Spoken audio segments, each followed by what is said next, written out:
Everyone, আসসালামু আলাইকুম। আজকে আপনাদেরকে বানিয়ে দেখাবো সরপুঁটি মাছের মাথা দিয়ে পটলের ঝোল।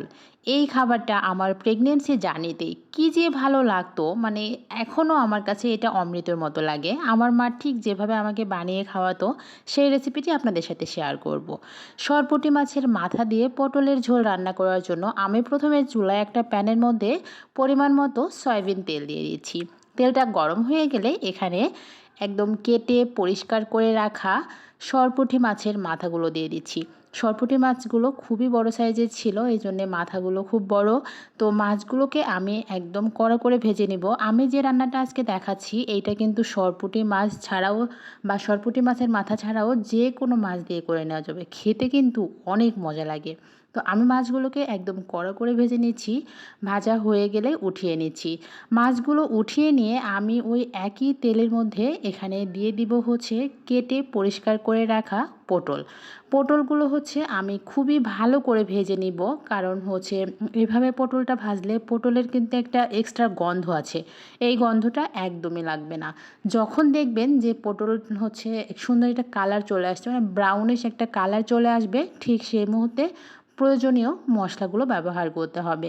আমি এখানে দুইটা পেঁয়াজ কুচি ব্যবহার করছি এবং 1 চামচের মতো আদা রসুন জিরার পেস্ট ব্যবহার করছি। হাফ চামচ হচ্ছে হলুদ গুঁড়া ব্যবহার করেছি, 1 চামচ মরিচ গুঁড়া ব্যবহার করেছি, আর দিয়েছি হাফ চামচের মতো ধনিয়া গুঁড়া, স্বাদ মতো লবণ। এই তো মোটামুটি কিন্তু সব মশলাই দেওয়া কমপ্লিট। এখন হচ্ছে মশলাগুলোর সাথে পটল একটু ভালো করে নেড়েচেড়ে, মানে 1 মিনিটের মতো আমি একটু নেড়েচেড়ে ভেজে নিলাম। এখন আমি পটলের সাথে মশলাটাকে কষানোর জন্য পরিমাণ মতো পানি দিয়ে দিব। পানি দিয়ে ঢাকনা দিয়ে ঢেকে একদম পানিটা শুকিয়ে আসা পর্যন্ত, যখন দেখব যে আর কি উপর থেকে তেল ছেড়ে দিয়েছে, তখন হচ্ছে আমি একটু নেড়েচেড়ে নিয়ে ভেজে রাখা মাছগুলো দিয়ে দিব। মাছের সাথে এখন আমি পটলটাকে কিছুক্ষণ কষিয়ে নিব, মানে 1 থেকে 2 মিনিটের মতো কষালে হবে, যেহেতু মশলা প্রায় টেনে নিয়েছে, ঝোলটা শুকিয়ে গেছে। এই মুহূর্তে আমি হচ্ছে ভালো করে কষানো হয়ে গেলে ঝোলের জন্য পানি ব্যবহার করছি, বড় 1 কাপ পরিমাণ পানি।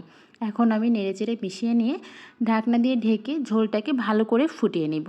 কত সহজ একটা রান্না, তাই না? রান্না কিন্তু প্রায় শেষের দিকেই। তো আমি হচ্ছে মাঝখানে এখানে কয়টা কাঁচামরিচ ব্যবহার করেছিলাম। এরকম পাতলা ঝোল কাঁচামরিচ দিলে কিন্তু সুন্দর একটা ফ্লেভার অ্যাড হয়। আর লাস্টে হচ্ছে আমি অল্প একটু জিরা গুঁড়ো দিয়েই নামিয়ে নিয়েছি। এই খাবারটা আমার কাছে অমৃতের মতো লাগে। পটলের এই তরকারিটা আমার এত বেশি পছন্দ ছিল আমার প্রেগনেন্সির জার্নিতে, মানে কী আর বলব, পটলের সব আইটেম আমার কাছে ভালো লাগতো।